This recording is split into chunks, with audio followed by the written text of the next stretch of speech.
तो नमस्कार, मैं सुशील पाठक। बच्चों, आज हम कक्षा 7 के विज्ञान विषय पर अध्ययन करेंगे। विज्ञान विषय का पाठ है 5 जैविक क्रियाएं, जिस पर हम आज चर्चा करेंगे, साझा अध्ययन करेंगे। बच्चों, इस पाठ के अंतर्गत हम आज सबसे पहले ये देखते हैं कि हम इसके अंतर्गत क्या क्या अध्ययन करेंगे। सबसे पहले हमारा है जैविक क्रियाएं, दूसरा पोषण, परिवहन, श्वसन, उत्सर्जन, वृद्धि और जनन। इन सभी टॉपिकों पर हम जो है अध्ययन करेंगे। सबसे पहले आता है हमारा जैविक क्रियाएं। अब ये बात आती है कि जैविक क्रियाएं है क्या। देखिए, हमारा जो शरीर है वो एक मशीन की तरह कार्य करता है। जैसे कि मान लीजिए, यदि जब कोई मशीन कार्य करती है तो उसके लिए ईंधन की आवश्यकता पड़ती है, उसी प्रकार हमारे शरीर के लिए भी चलने के लिए ऊर्जा की आवश्यकता पड़ती है। अब बात आती है जैविक क्रियाएं हैं क्या। देखिए, हमारा शरीर जो है वो कोशिकाएं पाई जाती है। हमारे शरीर में छोटी जो इकाई है हमारे शरीर की, वो क्या है? कोशिका। कोशिकाएं पाई जाती हैं। अब इन कोशिकाओं में कुछ क्रियाएं निर्माणकारी और विघटनकारी होती हैं, अर्थात कुछ इनमें बनता है और कुछ टूटता है। अर्थात यदि हम परिभाषा के तौर पर देखें तो शरीर की सभी आवश्यकताओं की पूर्ति के लिए कोशिकाओं में कुछ निर्माणकारी और विघटनकारी क्रियाएं होती हैं, जिन्हें हम जैविक क्रियाएं कहते हैं। अर्थात जैविक क्रियाएं क्या हैं? कोशिका में होने वाली निर्माणकारी और विघटनकारी क्रियाओं को हम क्या कहते हैं? जैविक क्रियाएं कहते हैं। जैसे कि हमारे शरीर में कुछ क्रियाएं होती हैं, पोषण है, श्वसन है, परिवहन है। ये सारी क्रियाएं क्या है? ये सारी क्रियाएं जैविक क्रियाएं हैं। अब जैविक क्रियाओं में दो आपको बता दूं, दो क्रियाएं जैविक मुख्य रूप से होती हैं, उपचय और अपचय।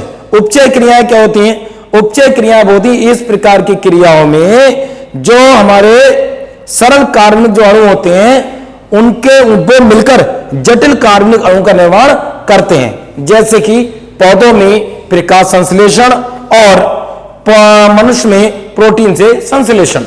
उसके बाद दूसरी हमारी जो है आती है अपचय। अपचय क्रिया क्या होती? ठीक इसका उल्टा। इसमें क्या होता है? उपचय में इसमें सरल अणुओं से मिलकर जटिल कार्बनिक अणु बनते हैं, अर्थात जैसे पौधों में प्रकाश संश्लेषण और मनुष्य में प्रोटीन संश्लेषण। उसके बाद जो दूसरा क्या हमारा अपचय। अपचय कौन सी होती है? अपचय वो क्रिया होती हैं जिनमें कि जो हमारे जटिल कार्बनिक अणु हैं वो सरल कार्बनिक अणुओं में टूटते हैं, तो ये कहलाती है हमारी अपचय क्रियाएं। अब इसके बाद सबसे पहला टॉपिक हमारा आता है पोषण। कि पोषण क्या है? देखिए, हम सब जानते हैं पोषण कोई ऐसी चीज, दिखने वाली चीज नहीं है। पोषण क्या होता है? जो हमारे शरीर में जो हम ऊर्जा प्राप्त करते हैं भोजन से, जो हम भोजन खाते हैं और हम ऊर्जा प्राप्त करते हैं, भाई हमारा पोषण है। यदि जब कहते हैं इसका पोषण खराब, पोषण खराब, तो जब हमें संपूर्ण ऊर्जा नहीं मिलती है, हमारे शरीर की जो आवश्यकता होती है, जितनी ऊर्जा में भोजन से मिलनी चाहिए, जब वो नहीं मिलती है तो हमारे शरीर में अनेक बीमारियां उत्पन्न हो जाती हैं, रोग उत्पन्न हो जाते हैं, विकृति उत्पन्न हो जाती है, जिसे हम कहते हैं कि इस व्यक्ति का सही ढंग से पोषण नहीं हुआ। तो पोषण क्रिया क्या है? कि भोजन से ऊर्जा प्राप्त करने की जो क्रिया होती है, कोई भी जीव जंतु, जो भी जीव है, वो जो भोजन से, वो किसी प्रकार का भोजन हो, तो भोजन से जो ऊर्जा प्राप्त करते हैं वह क्रिया हमारी पोषण कहलाती है। फिर एक बार डेफिनेशन दे रहा हूं आपको, जो जीव है भोजन से ऊर्जा प्राप्त करने की जो क्रिया है वो पोषण कहलाती है।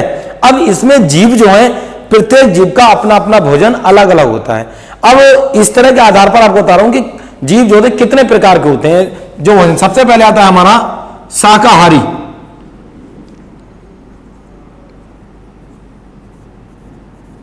शाकाहारी जीव कौन से होते हैं?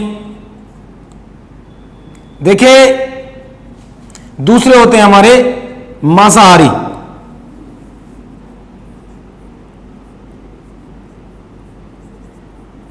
और तीसरे होते हैं हमारे सर्वाहारी।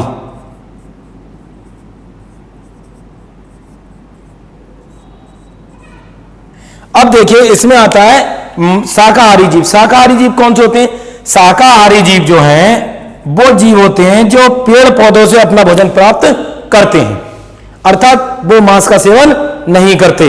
अर्थात वो जीव जो पेड़ पौधों से अपना भोजन प्राप्त करते हैं, उनको खाकर अपनी भूख मिटाते हैं, उनसे खाकर भोजन प्राप्त करते हैं, वो हमारे कहलाते हैं शाकाहारी जीव। जैसे कि हिरण है, गाय है, बकरी है, ये सब कहते, ये सब हमारे शाकाहारी जीव हैं।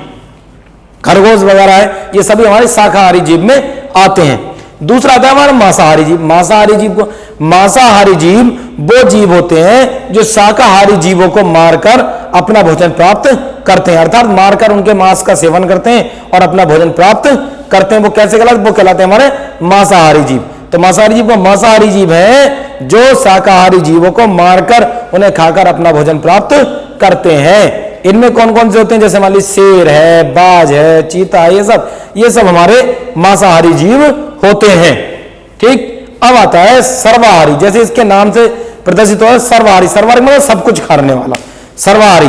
तो सर्वाहारी जीव कौन? वे जीव जो शाकाहारी और मांसाहारी दोनों प्रकार के होते हैं, अर्थात शाकाहार भी भोजन करते हैं और मांसाहार का भी भोजन करते हैं।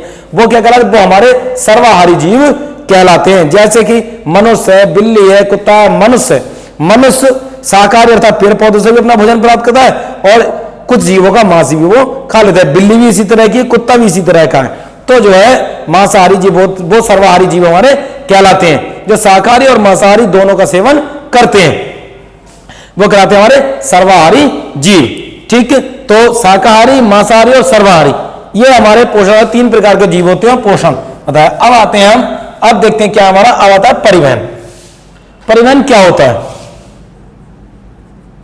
देखिए जैसे कि इसके नाम से प्रदर्शित हो रहा है परिवहन। परिवहन का मतलब होता है आवागमन। परिवहन का मतलब क्या होता है?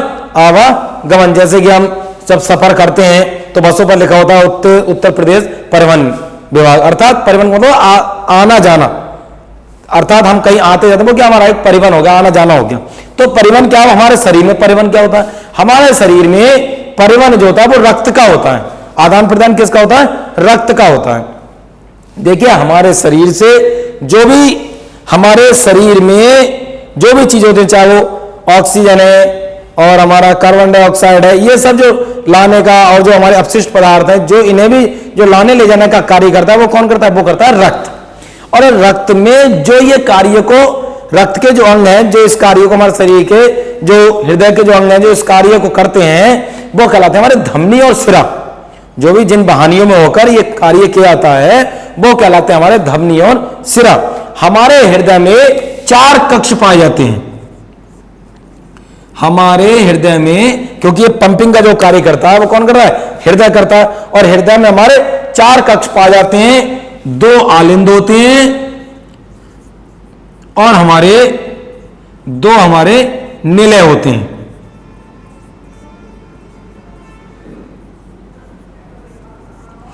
आलिंद जो है वो ऊपरी कक्षा में पाए जाते हैं और हमारे निलय जो है वो नीचे की 2 कक्षाओं में पाए जाते हैं, अर्थात दायां आलिंद दायां निलय और बायां आलिंद और बायां निलय। ठीक। अब देखिए इसमें होता क्या है? जो अशुद्ध रक्त बहता है वो हमारे दाएं आलिंद और दाएं निलय में बहता है, और जो शुद्ध रक्त होता है वो हमारे बाएं आलिंद और बाएं निलय में बहता है। हृदय हमारा सिकुड़ता है, फैलता है, सिकुड़ता है, फैलता है, अर्थात जब हृदय सिकुड़ता है तो उसे कहते हैं हम संकुचन। हृदय के सिकुड़ने को हम क्या कहते हैं? संकुचन कहते हैं। और जब हृदय फैलता है तो उसे हम क्या कहते हैं? अनुशीतलन कहते हैं। अब संकुचन की क्या स्थिति होती है? जब हृदय हमारे हृदय में संकुचन की क्रिया होती है तो रक्त जो है वो हृदय से छोड़ा जाता है, अर्थात हृदय से भेजा जाता है। और जब अनुशीतलन की क्रिया होती है तो रक्त जो है वो हृदय में भरा जाता है। ठीक। फिर एक बार आपको बता दे रहा हूं कि जब संकुचन की क्रिया होती है तो रक्त हृदय से भेजा जाता है, और जब अनुशीतलन की क्रिया होती है तो रक्त हृदय में भरा जाता है। अब बात आती है कि रक्त जो है वो हृदय में शुद्ध होता कैसे? हृदय और फेफड़े मिलकर इस क्रिया को कैसे करते हैं?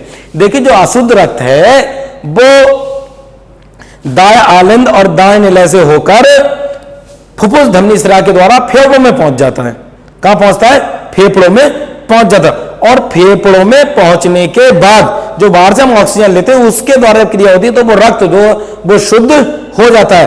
और वो शुद्ध रक्त जो है वो बाएं निलय और बाएं आलिंद के द्वारा धमनी और सिरा से पूरे शरीर में फैल जाता है।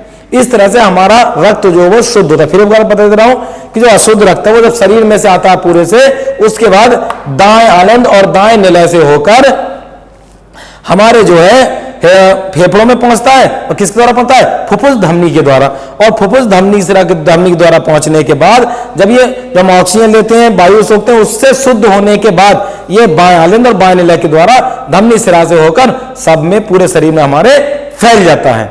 ठीक, तो इस प्रकार जो है ये शुद्ध रक्त और अशुद्ध रक्त ये क्रिया चलती रहे, आदान प्रदान चलता रहता है। ये कहलाता है हमारा परिवहन। जब इस जो यातायात जो हमारा आदान प्रदान होता है, जब इसमें कोई भी बाधा उत्पन्न होती है तो हम इसे कहते हैं हार्ट अटैक।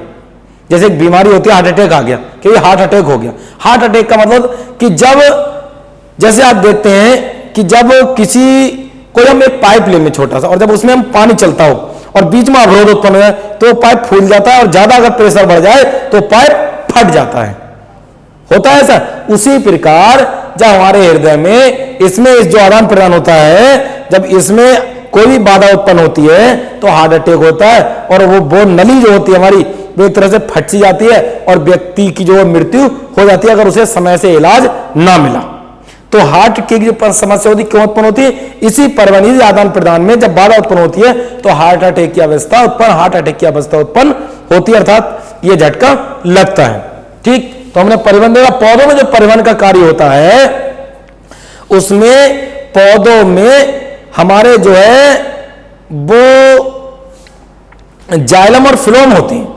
फिलोम जो है जो भोजन बनता है, कार्बनिक जो होते हैं उन्हें जो है उनको जो कार्य करते हैं, उन्हें लाने ले जाने के कार्य जो करते हैं वो करते हैं हमारे फिलोम। ठीक, और जो जड़ में जल और कार्बनिक खनिज जो होते हैं उन्हें जो शोषित करने का, तने तक पहुंचाने का जो कार्य करते हैं, पत्तियों तक, वो कार्य करते हैं जाइलम। और जाइलम और फिलोम दोनों मिलकर जो है संवहन मंडल बनाते हैं।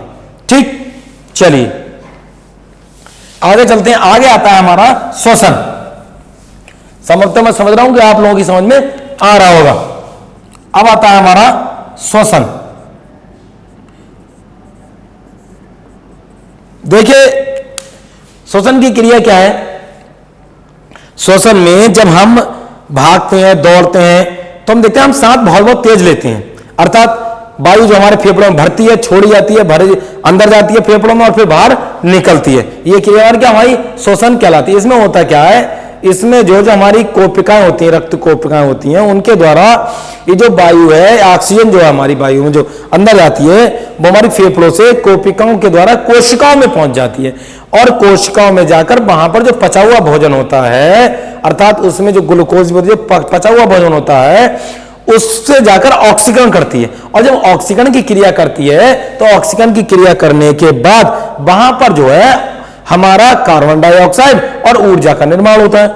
फिर ये जो कार्बन डाइऑक्साइड है ये कोशिकाओं में रक्त के साथ फेफड़ों में आ जाती है। जब हम कहते हैं ना कार्बन डाइऑक्साइड छोड़ते हैं तो अब पता ही होता है कि कार्बन डाइऑक्साइड बनती कैसे, वो बता रहा हूं आपको मैं कि ये पचाओ जब हृदय हमारे सांस लेते हैं तो वायु अंदर जाती है, जो ऑक्सीजन होती है वो कोशिकाओं के द्वारा कोशिकाओं में पहुंच जाती है और कोशिकाओं में जो पचा हुआ भोजन होता है उससे वहां क्रिया करके कार्बन डाइऑक्साइड और ऊर्जा बनाती है। और ये जो कार्बन डाइऑक्साइड होती है वो उन्हीं कोशिकाओं में से कोशिकाओं के द्वारा फिर से कहा जाती है हृदय के रक्त के साथ कहा जाती है फेफड़ों में आ जाती है कार्बन डाइऑक्साइड और उसके बाद जो नाक के द्वारा बाहर निकल जाती है। ठीक है, तो ये क्रिया होती है हमारी श्वसन की क्रिया। और फेफड़ों पौधों में जो क्रिया होती है, पौधों में रंध्र पाए जाते हैं। पौधों में क्या पाए जाते हैं पौधों में पाए जाते हैं हमारे रंध्र। अब आता है रंध्र क्या होता है। देखिए आपने पौधों की पत्तियां देखी होंगी तो पौधों की पत्तियों में छोटे छोटे छिद्र होते हैं। अगर हम उन्हें ध्यान से देखें तो पौधों की पत्तियों में बहुत छोटे छोटे छिद्र होते हैं जिन्हें हम रंध्र कहते हैं। उन रंध्र के द्वारा ही ऑक्सीजन और कार्बन डाइऑक्साइड का आदान प्रदान होता है पौधों में। ठीक, पौधों में ऑक्सीजन कार्बन डाइऑक्साइड आदान प्रदान किसके द्वारा होता है? रंध्र के द्वारा। रंध्र क्या होता है? पौधों की जो पत्तियां होती है उनमें छोटे छोटे छिद्र से पाए जाते हैं जिन्हें हम रंध्र कहते हैं। ठीक, आता है श्वसन। अब आता है हमारा उत्सर्जन कि उत्सर्जन क्या है। देखिए उत्सर्जन क्या है, आता है हमारा उत्सर्जन। उत्सर्जन मतलब होता है किसी चीज को निकालना, उत्सर्जित करना। अब देखिए उत्सर्जन क्या है हमारा। देखिए जब हम शरीर में भोजन करते हैं तो भोजन करने के बाद जो हमारा पोषण है, जो हमें कामयाब है, वो तो हमारे शरीर में चला जाता है। बकाया जो बेकार की मात्रा होती है वो अपशिष्ट के रूप में हमारे शरीर में उत्पन्न हो जाती है। अगर इस अपशिष्ट पदार्थ को यदि हम आवश्यकता से अधिक जो बचा वो हमारा क्या होता है, अपशिष्ट होता है। अगर हम उस अपशिष्ट पदार्थ को यदि हम शरीर से बाहर ना निकालें तो हमारे शरीर में वो जो है विषैला प्रभाव उत्पन्न कर देता है। और इन अपशिष्टों को बाहर निकालने का हमारा कार्य कुछ अंग करते हैं, और जो बाहर पदार्थ जो निकलते हैं ये क्रिया जो हमारी कहलाती है उत्सर्जन कहलाती है। और इस क्रिया में जो पदार्थ निकलते उसे हम उत्सर्जी पदार्थ कहते हैं। हमारे मानव शरीर में जो उत्सर्जी पदार्थ है वो कौन कौन से होते हैं, हमारा अमोनिया है, यूरिया है, यूरिक एसिड है, ये सारे जो अपशिष्ट पदार्थ हैं, ये सारे अपशिष्ट पदार्थ जो हमारे शरीर से बाहर निकलते हैं। हमारे शरीर में मुख्य उत्सर्जी अंग जो कौन कौन से, हमारे वृक्क है या गुर्दा है, ये जो हमारे मुख्य उत्सर्जी अंग हैं। इसके अलावा हमारे फेफड़े हैं, हमारे फेफड़े हैं, और आपका क्या बोलते हैं हमारा त्वचा है, ये जो हमारे उसके कार्य हमारे जो करते हैं, काय कार्य करते हैं हमारे उत्सर्जन के। अब क्या होता है उत्सर्जन के, इसमें क्रिया होती कैसे, उत्सर्जन क्रिया होती है, हम सुबह को मल है, मूत्र है, ये सब जो क्रियाएं करते हैं वो क्या, वो अपशिष्ट पदार्थ तो बाहर निकालते हैं। अब उसके बाद क्या होता है, त्वचा क्या करती है, त्वचा में जो हम गर्मियों के दिनों पसीने के रूप में जो हमें पसीना आता है वो क्या है, हमारा पसीना जो है हमारा वो क्या, वो हमारे शरीर की गंदगी तो है, अपशिष्ट तो है, जिसे हम बाहर निकालते हैं। यदि हम ये चीज ना निकालें तो यही हमारे शरीर में विषैला बुरा प्रभाव डालेंगे। तो ये क्रिया जो अपशिष्ट पदार्थों को हम बाहर निकालते हैं वो क्रिया क्या कहलाती है, मानी वो क्रिया कहलाती है उत्सर्जन की क्रिया। ठीक, अब आगे चलते हैं। आगे आता है हमारा वृद्धि, आगे आता है हमारा वृद्धि। ठीक, अब देखिए वृद्धि क्या होती है। देखिए जो भी हम भोजन ग्रहण करते हैं तो भोजन ग्रहण करने के बाद जो हमारी आवश्यकता, जो हमारी आवश्यकता की पूर्ति होती है, उसके बाद जो बचता है, जो हमारा बचता है पोषण की क्रिया के बाद जो बचता है उससे हमारी कोशिकाओं की वृद्धि होती है, कोशिकाओं में वृद्धि होती है। अब जब कोशिकाओं में वृद्धि होती है तो कोशिकाओं में वृद्धि होती कैसे, अब कोशिकाओं में ये वृद्धि जो होती है वो हमेशा नहीं होती, ऐसा नहीं कि बढ़ते जाना है तो वृद्धि होती जा रही है। यदि ये वृद्धि अनिश्चित हो जाती है, अनियमित हो जाती है तो ये कैंसर का रूप ले लेती है। अगर ये वृद्धि अनियमित हो जाती है, अनिश्चित हो जाती है तो ये जो है कैंसर का रूप ले लेती है। परंतु अब जैसे पानी होता है, पानी में यदि हम कोशिकाओं को डुबोते हैं तो ये फूल जाती, पानी भर जाता है, ये बेकार हो जाती है। तो ये जो वृद्धि है वो एक निश्चित, ऐसा नहीं कि हमेशा वृद्धि हो रही है। अगर हम केवल इसी चीज पर रहेंगे और इस चीज पर यदि हम ध्यान नहीं देंगे तो ये कोशिकाएं होती हैं, अगर इनकी वृद्धि अधिक हो जाती है तो इकट्ठा होती है और एक ट्यूमर का रूप, जिसे हम कैंसर का नाम देते हैं, उसका रूप ले लेते हैं और कैंसर का रोग हो जाता है। तो वृद्धि जो है होती है, ये पक्का है, कोशिकाओं की संख्या घटती बढ़ती होती है, ऐसा नहीं है। परंतु ये वृद्धि भी हमेशा नहीं होती कि साहब हमेशा वृद्धि हो रही है, इसे हमें नहीं सोचना चाहिए। वृद्धि कौन, जैसे हमारे मानव है, मनुष्य में वृद्धि होती है, लंबाई में वृद्धि है, आकार में वृद्धि है। पौधों की जो वृद्धि होती है वो अनियमित होती है, पौधे तो हमेशा वृद्धि करते रहते हैं, लता जो उनकी शाखा होती है वो बढ़ती रहती है। और मनुष्य में जो वृद्धि होती है वो एक निश्चित समय तक होती है। ठीक, तो वृद्धि का मतलब क्या होता है, वृद्धि का मतलब होता है हमारा बढ़ना। ठीक, अब उसके बाद आता है हमारा पौधों में जो वृद्धि होती है, पौधों की जड़ें हैं, इसमें सब इस तरह सब में वृद्धि होती रहती है और इसमें क्या अनियमित वृद्धि होती है। अब उसके बाद आता है हमारा जनन। जनन क्या है, देखिए जैसे इसके नाम से प्रदर्शित हो रहा है, जनन, जननी। जननी किसे कहते हैं, जननी कहते हैं हम मां को जो हमें जन्म देती है, उसके नाम से क्या हो रहा है, जनन। जनन की क्रिया प्रत्येक जीव में अपने समान जीव उत्पन्न करने की एक असीम क्षमता होती है, प्रकृति है उसकी ये, कि वो जो है, क्योंकि ये दुनिया जो चल रही है वो इसीलिए चल रही है। यदि प्रत्येक जीव अपने समान जीव को उत्पन्न नहीं करेगा तो ये दुनिया आगे कैसे बढ़ेगी, क्योंकि प्रत्येक जीव की मृत्यु निश्चित है, जिसने भी जन्म लिया है उसकी मृत्यु निश्चित है, ये हम और आप सब जानते हैं। तो इसलिए जनन की क्रिया जो है वो बहुत आवश्यक है। बिना जनन की क्रिया के ये दुनिया आगे नहीं बढ़ सकती, चाहे वो मनुष्य है, चाहे कीड़ा मकोड़ा और पक्षी जानवर कोई हो, प्रत्येक को जनन की आवश्यकता होती है।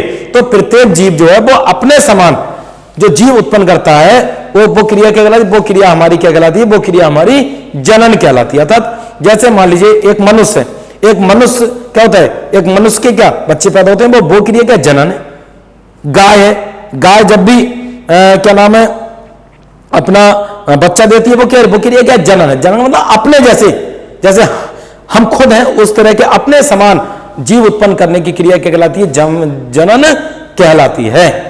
ठीक, तो संभवतः मैं समझता हूं आज मैंने जो ये आपको बताया आपको समझ में आया होगा। तो आज हमने बच्चों क्या क्या पढ़ा? आज हमने जैविक क्रियाओं का अध्ययन किया, पोषण पढ़ा, परिवहन, श्वसन, उत्सर्जन, वृद्धि और जनन, यही टॉपिक हमारे इस लेसन के अंतर्गत है। इन सब पर हमने आज अध्ययन किया और अच्छा चैप्टर है और इसके जो क्वेश्चन आंसर हैं वो मैं आपको पीडीएफ के द्वारा भेज दूंगा। और अगर किसी को फिर भी कुछ परेशानी आती है तो ग्रुप पर मेरा नंबर जुड़ा हुआ है, मुझे कॉल कर सकते हैं। ठीक है, और वैसे अगर देखना चाहें तो हमारा जो है ऑनलाइन स्टडी चैनल भी चल रहा है, उस पर भी वीडियो को आराम से देख सकते। पहले वीडियो को ध्यान से देखें और उसके बाद पीडीएफ का जो कार्य है वो अपनी कॉपी पर करें, क्योंकि जब भी विद्यालय खुलेगा तो आपकी कॉपी चेक की जाएंगी, सभी की कॉपी चेक होंगी। ठीक, धन्यवाद।